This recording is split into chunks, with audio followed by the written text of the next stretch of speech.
কুমিল্লার দেবিদ্বারের বাদশাহ রুবেল ছিলেন বাস চালক। তবে সারা দেশে শিক্ষার্থী নির্যাতন ও হত্যার ঘটনা বেশ পোড়াচ্ছিল তাকে। পরিবারের বাধা উপেক্ষা করে এক পর্যায়ে নেমে আসেন রাজপথে। কিন্তু সরকার পতনের ঠিক একদিন আগে ছাত্র জনতার সঙ্গে আওয়ামী লীগ ও এর অঙ্গ সংগঠনের নেতাকর্মীদের সংঘর্ষে নিহত হন রুবেল। কুমিল্লা থেকে আবুল খায়েরের প্রতিবেদন, জানাচ্ছেন সায়েদ মাহমুদ। রুবেলের স্ত্রী ৯ মাসের অন্তঃসত্ত্বা। কিছুদিন পর হয়তো পৃথিবীর আলো দেখবে নতুন শিশু। একটু বড় হলে জানতে চাইবে বাবার কথাও, কিন্তু সন্তানকে কি বলে সান্ত্বনা দেবেন সেটা ভাবতেই ক্ষণে ক্ষণে জ্ঞান হারান রুবেলের স্ত্রী হ্যাপি আক্তার। আর ছেলেহারা মায়ের আহাজারিতে ভারী চারপাশ।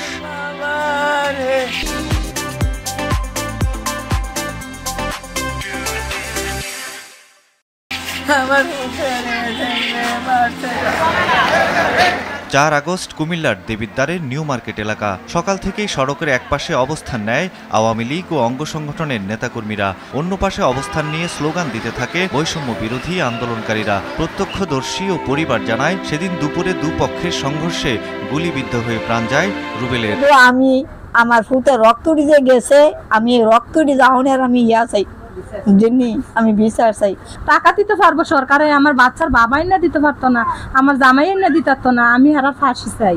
স্বজন ও এলাকাবাসী জানায়, রুবেলের আয় দিয়ে চলতো সংসার। তার এমন বিদায় বিপাকে ফেলেছে দরিদ্র পরিবারকে।